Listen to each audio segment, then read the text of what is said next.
gentlemen, we are here with Spoonie and this is Women's Empowered Podcast. Hi, dear. Would you like to tell us who you are and where you're from? Hi, I'm Natalie, aka the spoonie mummy. I live in Derby, which is right in the middle of England, basically. Completely landlocked. I'm like 2 hours from any beach. But yeah, I've grown up here and I love it.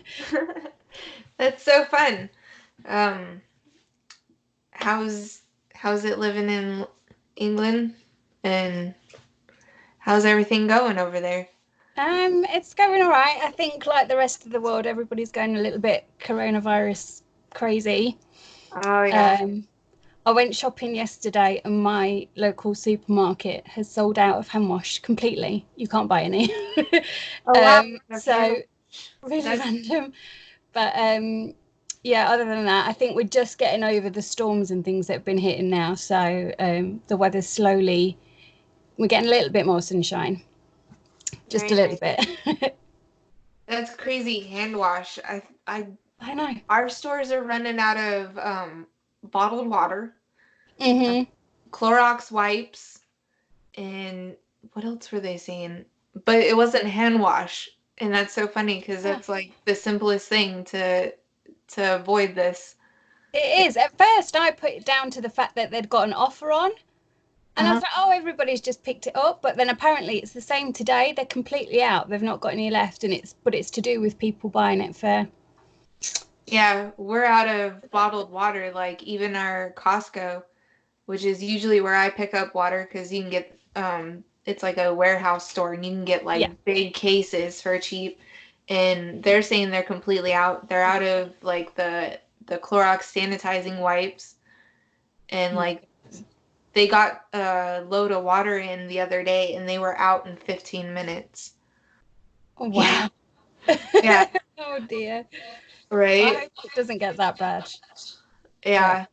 I hope not either. Like I hope it kind of clears up. Here I'm in Las Vegas, so we're like a huge tourist mm-hmm. area. And just yesterday, my husband works for the Teamsters, who set up like the big conventions for like companies and stuff like that. And yesterday there was a call that went out to like pretty much almost every Teamster. They shut down 5 shows yesterday because of the coronavirus. So like 90% of the Teamsters are out of work right now. Yeah, Everybody, isn't it? it's not, that's not very good. No. It's crazy out there right now. Hopefully it passes by soon and like everybody calms down. I hope so. Yeah. It's a bit. Well, I know I've had a lot of messages on social media and things about it. How people will be affected because of chronic illness and the medications they're on, and it's causing quite a lot of people to panic really badly, which is sad as well. It's not a nice time. Yeah. Well, I mean, it does affect, those are the ones that should worry the most. They're the ones that are have immune deficiencies and immune issues. That's a lot of what I'm reading, is that the doctors are saying that most of the people that are worstly affected are the ones that do have a compromised immune system. Yeah. And the rest of us that, have a decent immune system, should be all right. Yeah.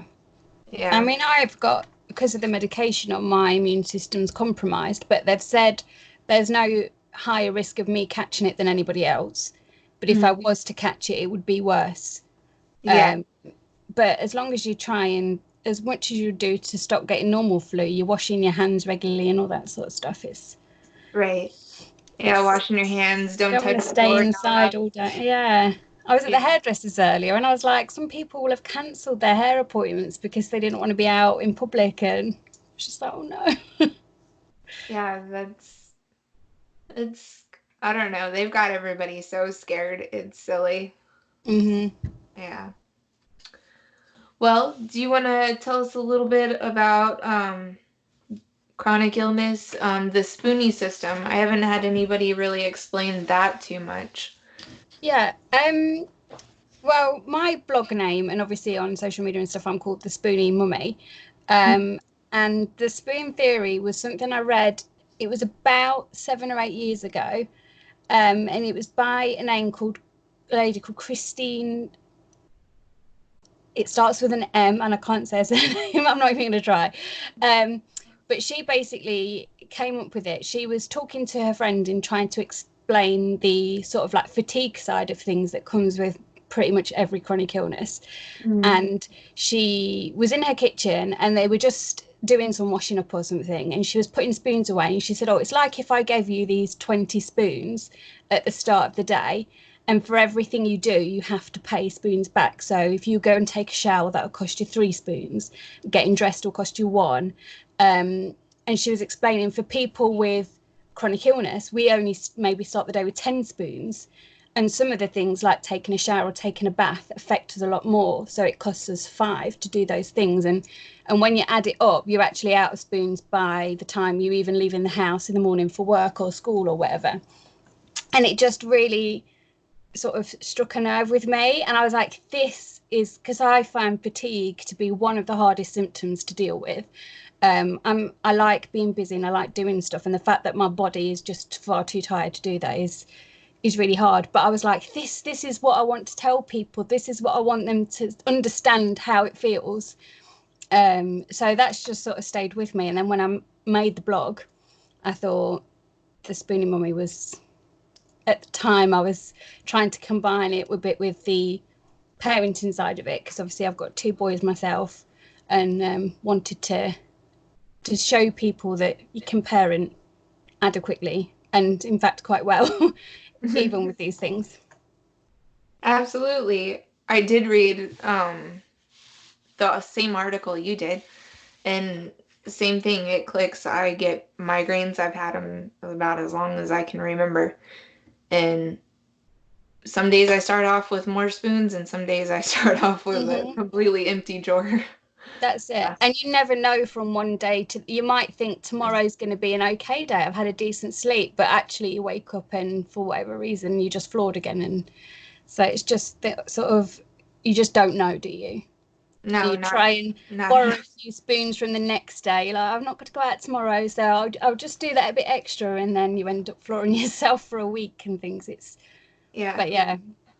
Absolutely. I mean, I've tried just about everything, tracking the weather, tracking weather pressure.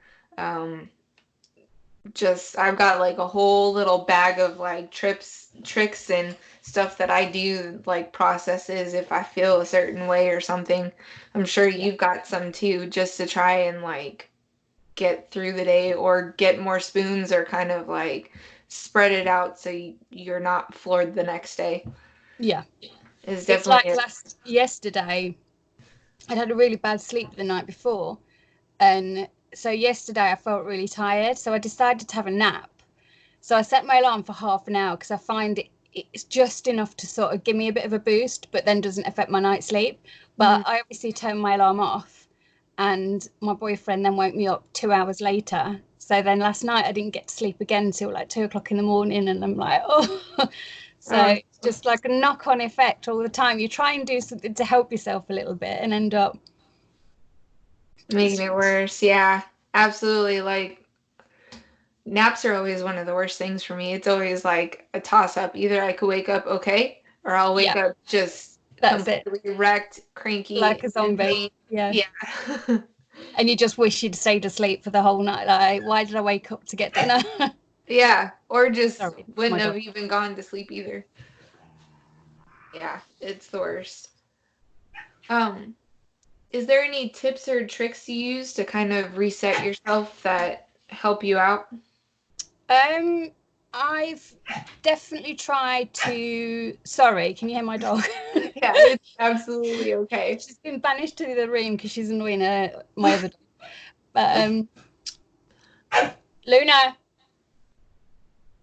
But yeah, I think setting myself up at bedtime with my blog and things. Obviously, I'm online quite a lot, doing the blog stuff, sharing it on social media, and then also talking to a lot of people who message or have problems or questions or whatever.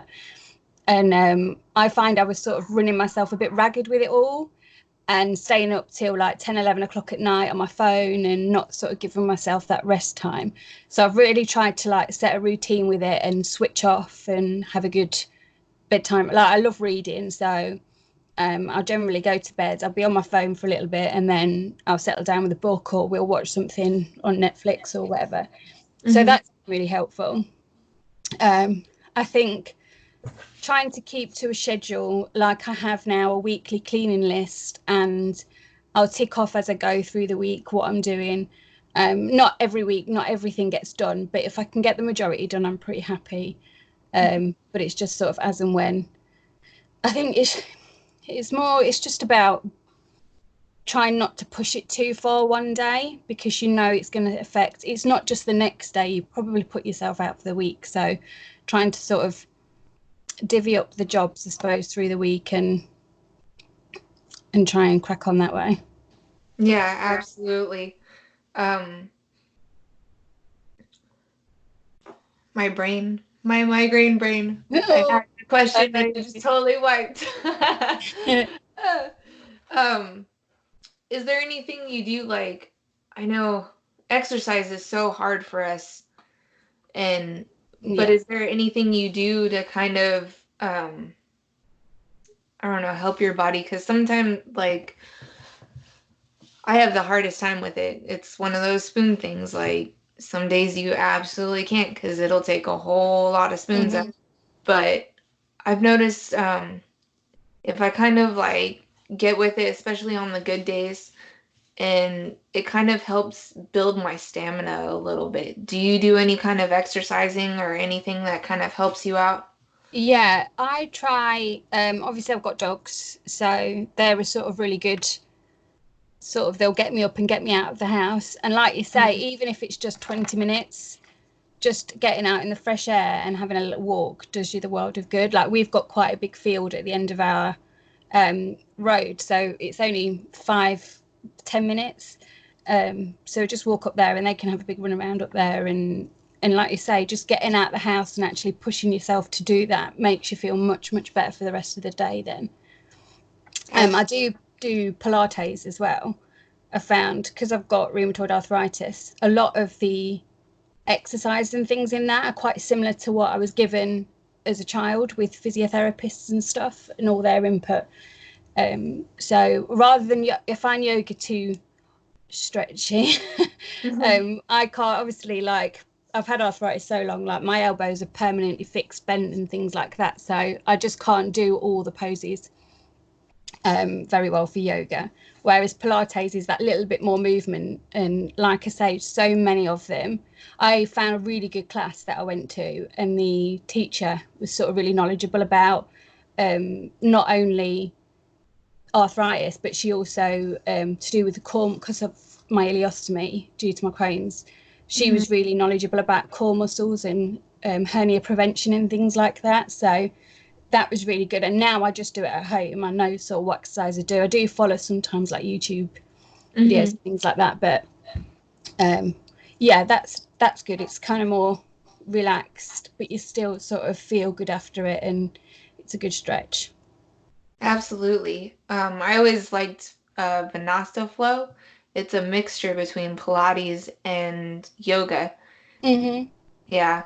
That's I kind of thought- what she taught, because some of the poses we did were yoga poses, sort of in the yeah. middle of certain one. Like the only one I really struggled with was downward dog. If I could hold it for like 5 seconds, I'd be happy. But because, like I say, my elbows don't go straight in things, it's really awkward for me. It's not Yeah. um what mine just looks odd. Luckily, we were in a class of they're mainly old people, so they all had dodgy hips and this, that, and the other now. So I fit right in. Yeah. No, yoga is one of those great things too. Like it, there's some flexibility with each thing too that Yeah, you can kind of cater it to however you are, most exactly. definitely. So that's awesome. I'm glad you've got something that, you can do to take care of your body.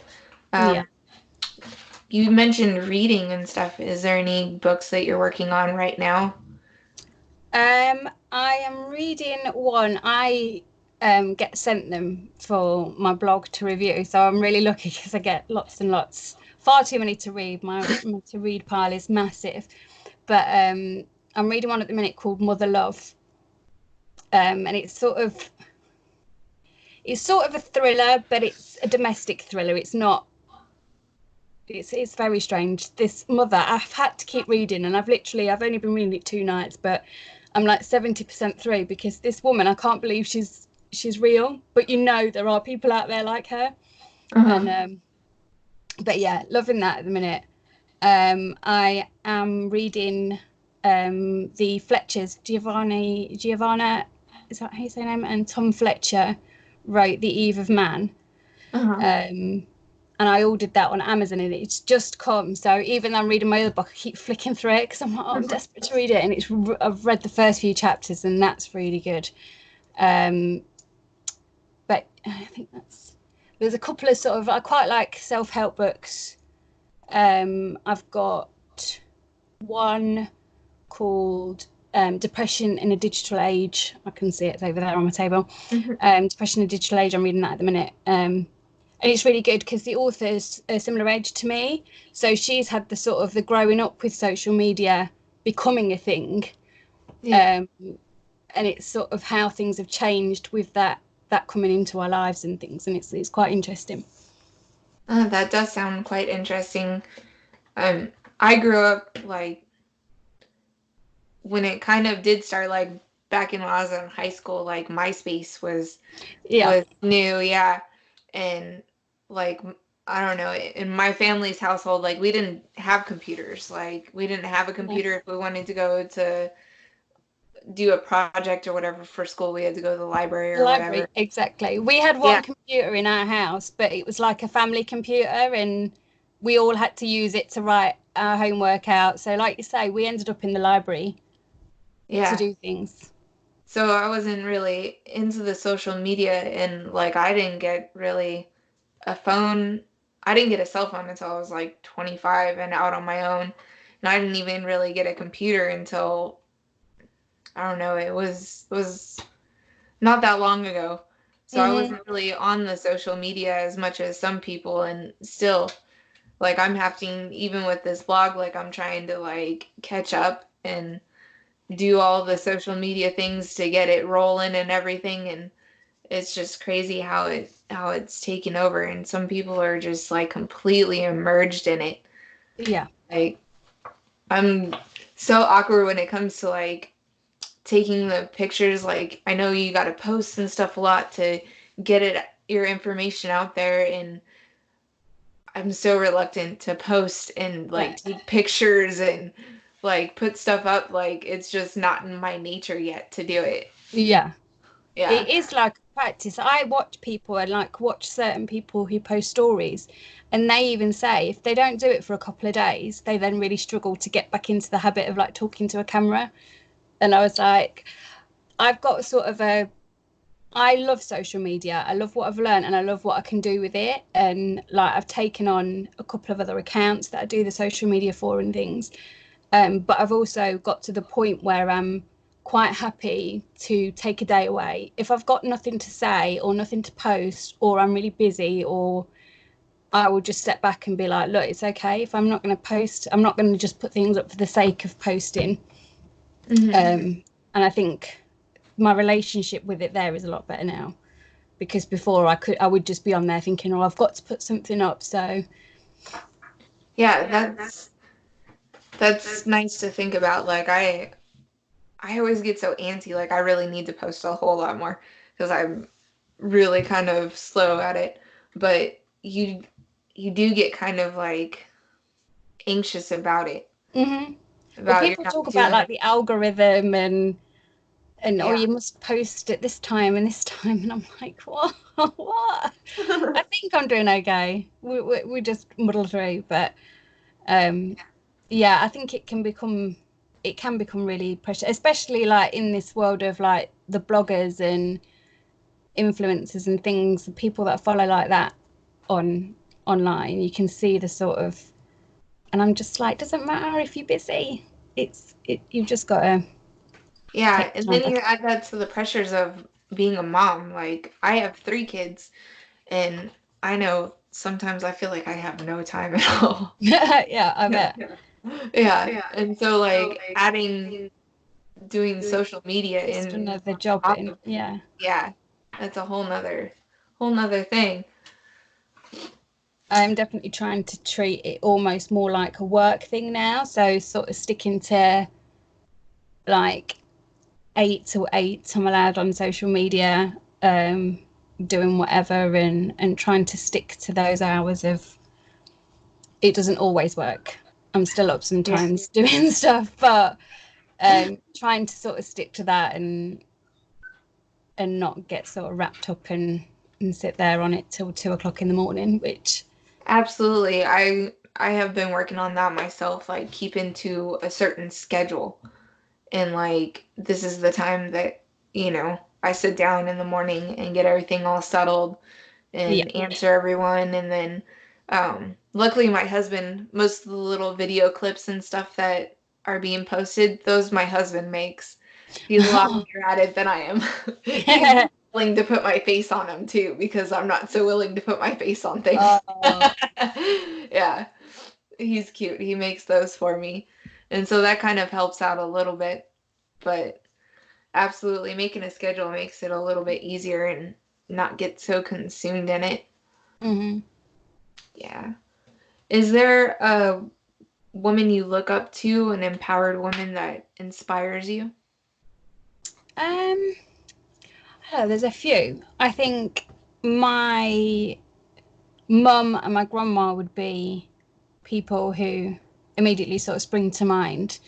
We lost my grandma nearly 2 years ago now, but I was diagnosed with my rheumatoid arthritis at 15 months. So Mm-hmm. I've basically grown up with it, and met a lot of people along the way who've had different journeys. And everybody says I'm quite positive, but between the two of those women and my stepdad who came into the picture a little bit later, and that there was obviously a lot of other family, but them two in particular, I've sort of grown up with a knowledge of you can still do anything you want to do. Um, the team around me, my doctors and my physios and things like that, it was very much like this won't stop you.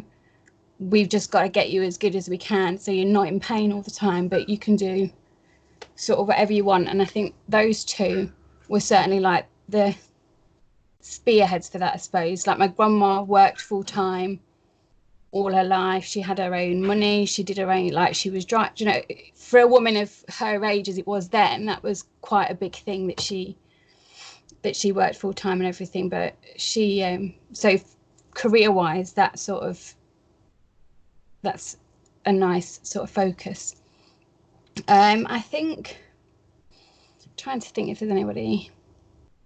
I know last year I read, I do a post every year about my top 10 books of the year, and I was really gutted because I completely forgot to put the Michelle Obama Mm-hmm. autobiography on my list, which I listened to in audiobook form. It wasn't one I was sent. I just listened to it because I heard it was really good.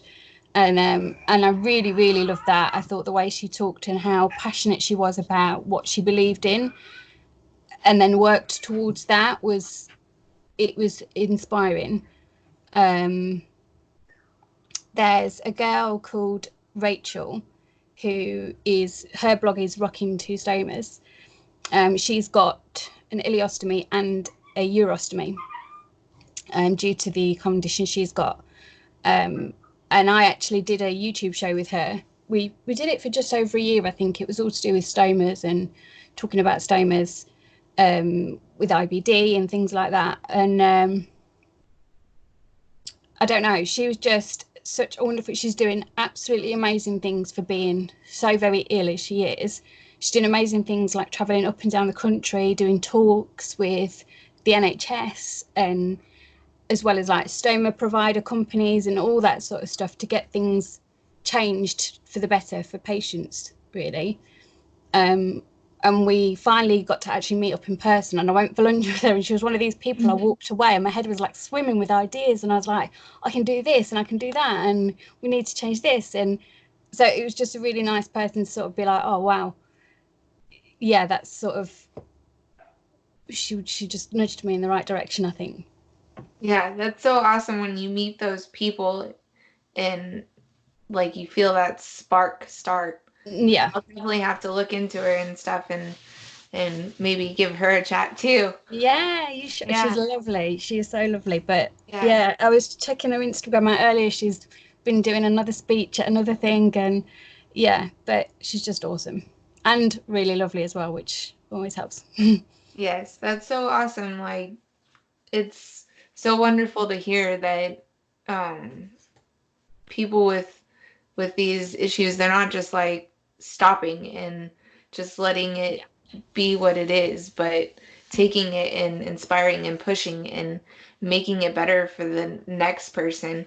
that's it. Because we all don't realize all the different factors and how it is for people that have these issues or these illnesses and stuff.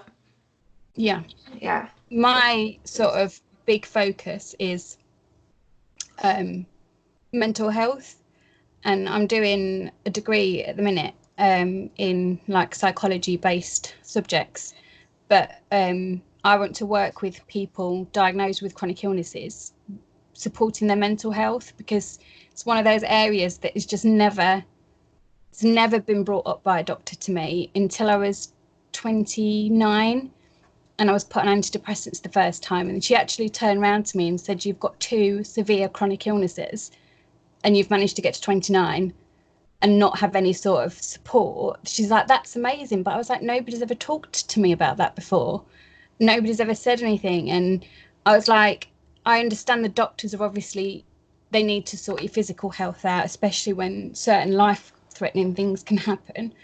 But I was like, I think that's why people are turning more to social media now, because they're getting the support from people that they know are in similar situations. And so that's sort of my focus and where I'm 5 year plan sort of aiming to get to. Absolutely. Mental health is such a huge thing, and it's definitely coming around. Like more and more people are talking about it, and it's definitely something that's coming up, and it's amazing. We all Yeah, need to take care of our mental, like definitely. our bodies as a whole is need to be taken care of completely from the mental to the Mm-hmm. physical. Absolutely. That's awesome. That's an important thing. Um, is there a time that you felt most empowered? um I think probably um the summer after my stoma surgery, 2016 was quite a year. um it was the beginning of February that me and my husband, who I've got my two boys with, we actually split up. um and then in the April, I basically spent the whole of April in hospital. Had to have the stoma surgery. Came out at the beginning of May, and I just felt so healthy. Like I hadn't felt so healthy in years. For saying I was on no medication by that point as well, because they hadn't sort of restarted me or anything. But I was so well physically, mentally, even though I'd gone through all that. I was in a place where I was happy, I was content, I've got my boys and we were safe, and we were just doing really, really well. And I was sort of coming back to myself. I remember saying, I feel like me again, like I was going out and I was seeing people and I was just, everything sort of clicked. And I'd say that was sort of a big turning point. That whole year really, I suppose, was massive. I turned 30 as well. So 2 days before my stoma surgery, I had my 30th birthday in hospital. So yeah, that sort of 6 months was just absolutely chock-a-block full. But then I felt amazing, and I think, yeah, definitely the best. That's amazing. And it's, it's so crazy how like just some changes can Mm, just make you feel that way and just listening and handling it and shifting whatever needs to be shift in your life can bring that feeling, and it's such an amazing feeling. I know that's probably one of mine too, is after my divorce, like there's just this lightness, like it was Yeah, just so much like a like, weight off, isn't it? yeah, And it's not what I ever wanted or predicted, or I didn't really want it for the kids, but it was the very best thing for all of us in that situation at the time. So, um, no regrets. It's yeah, it's not. absolutely. It was a very hard decision to come to, Hmm. but at the same time, like it it definitely was a turning point, and it was a good decision in the Yeah. end. Absolutely. Do you have any words of advice for a younger generation? Um, I think I would say to anybody with a chronic illness, um, life isn't going to stop. Life isn't going to slow down or change. You can still go on and do so much. And it might be a little bit of a different path sometimes, or it might take a bit longer. But I've slowly, slowly coming towards getting my degree, which was always the aim. It's taken longer than I ever imagined it would, but it's getting there. I've had children, I've had adventures, I've seen the world. Like, it definitely hasn't stopped and slowed me down. And even this past 2 or 3 years since my surgery, which have been some of the hardest physically, um, because even though I did feel absolutely amazing for the first 6 months, slowly my Crohn's and things have started kicking back in. But I'm getting there, and you will too. There's always sort of, they always say look for rainbows after the rain, don't they? And I think I suppose that's what it is. Absolutely. It may take us a little bit longer if you know, if you've got something going on, Uh-huh. but we can definitely push through it and make it anyways, and Well, I've absolutely. got another surgery coming up this year, and my hairdresser was saying to me like, "Oh, have you got any holidays planned?" And I was like, "No, because I've got another big surgery coming up. Don't know when it's going to be exactly yet, so obviously don't want to plan anything major." And she's Hmm. like, "Oh," but I was like, "But that means next year I can go on a big holiday, because not only will I not be having any surgery next year, but I'll also be that much better from what they're going to do for this one." So sometimes it's hard, but you can sort of, it's going to be a bumpy year, but it's going to make things a lot better in the end. Absolutely. And it's just finding that silver lining and flipping the script and making it not so gloomy. Yeah, we're Absolutely. all allowed like our sad times. I always say to people, like, you can cry and you can be sad and you can be, say it's not fair and why me and all that. And I was like, that is perfectly acceptable. I was like, you should be saying that, but don't stay in that place, like, because you can't live your life there. You've got to sort Absolutely. of find some way of getting past that, and otherwise you're never going to do any of the things you want to. Absolutely. How about an inspirational quote? I think this is one, and it's sort of a bit shrouded in sadness now because of what happened to him. But Lance Armstrong, the cyclist, um, he won the Sports Personality of the Year like a few years ago, and he, can you see me? I can. You're good. Oh, okay, that's all right. I can't see you. I was just I'm checking. just having a little difficulty with the camera, but it's okay. Go ahead. Okay. Yeah, so he won Sports Personality of the Year, and he'd obviously gone through battling testicular cancer, like had brain cancer and things. And he was talking about the fact that he went through a period of thinking he should quit cycling. Um, and he said the quote, "Pain is temporary, quitting lasts forever." And I remember writing it down on a little scrap of paper, and I kept that scrap of paper for absolutely years and years and years. So now we find out he's done things to help improve his performance and all that, which is a little bit sad. But that always stuck with me because, like, the pain is temporary thing, it's probably not temporary. I'm pretty much in pain at some level every day, but it's something I've learned to cope with. But if you're going to quit, that's it, you're done. So that sort of quote just, yeah, that stuck with me. And like I say, I had this little scrap of paper for absolutely years. I always stuck it on a wall or a mirror or somebody, so wherever I was living. And but yeah, that's probably my quote, I'd say, that's got me through. Absolutely. That's a good one. And the hard pain is temporary, because I know, like, even with me, like, there's always a Yeah, level of pain. yeah, Like, just some days it's a whole lot worse. Some days it's absolutely intolerable. And exactly. But you know that pain, that awful, intolerable pain will eventually subside. It will. yes, and you'll go back to your normal level of Normal pain. yeah. Yeah. I Absolutely. was still a bit higher than normal people, Yeah, but yeah, but you can deal. You're familiar with that one. yeah, exactly. You can continue your day to day with that one. Absolutely. For sure. That's a good one. Well, that's pretty much all of my questions, ma'am. It was nice speaking with you. And you.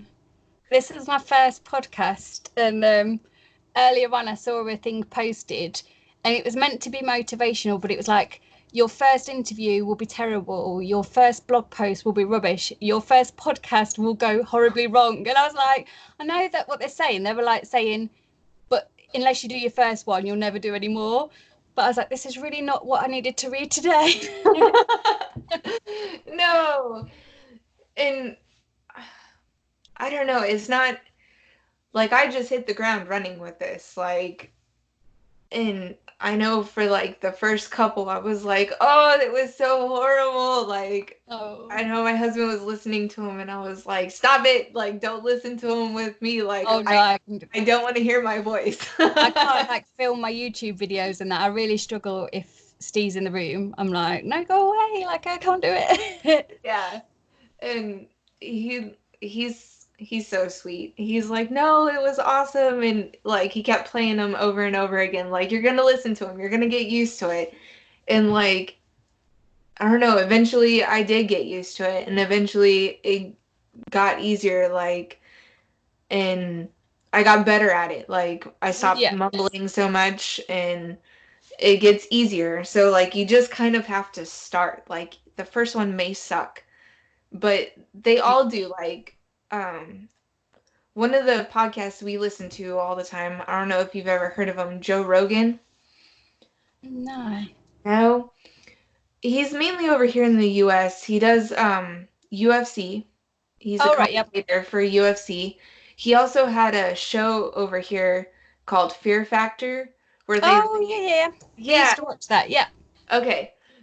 He's got his own podcast. You can find it like on just about everything. And he's up to like 1400 and like 37 or something like that. Like he doesn't do seasons, he just numbers them like by Wow. the podcast. Yeah. And like now when you listen to him, he's done so many that like he's really really good at it. Yeah. But if you go back to like some of the very first ones, you're like, this is a little tough to listen to. Like, Yeah. not so good at this. I do that. To be fair, I listen to quite a few podcasts, and then occasionally, if I've not like listened from the beginning, I'll go back and listen to old ones, and you're like, oh, this is a bit weird. It's because it is like a bit more stilted and not quite what you're used to. But Yeah, it doesn't yeah, flow as it well. always gets there. Yeah, but you just got to start and you just got to go and just get it done. Yeah. Yeah, absolutely. Well, thank you for being on my show, and Having me. not a problem. I'll speak to you again sometime soon. I'm hoping we can like revisit all of my guests and stuff once I make it through how Yay. many I have. 14,000. I'm hoping so. Like, so far, like, I'm doing pretty good. I'm starting to book April already, Oh, and wow. I've got somebody pretty much almost every day. Oh, wow. Yeah. I'm Oh, kind of yeah. hoping, like, yeah, just a quick little chat with somebody almost every day. And so I'm starting to book April. So this is it's kind of cool. And, like, so many people are saying yes, like, I didn't even know there were this many people out there. Yeah. This many people would say yes. Oh, no. So, yes. All right. Well, that concludes our podcast, and I will see you again sometime. Thank you.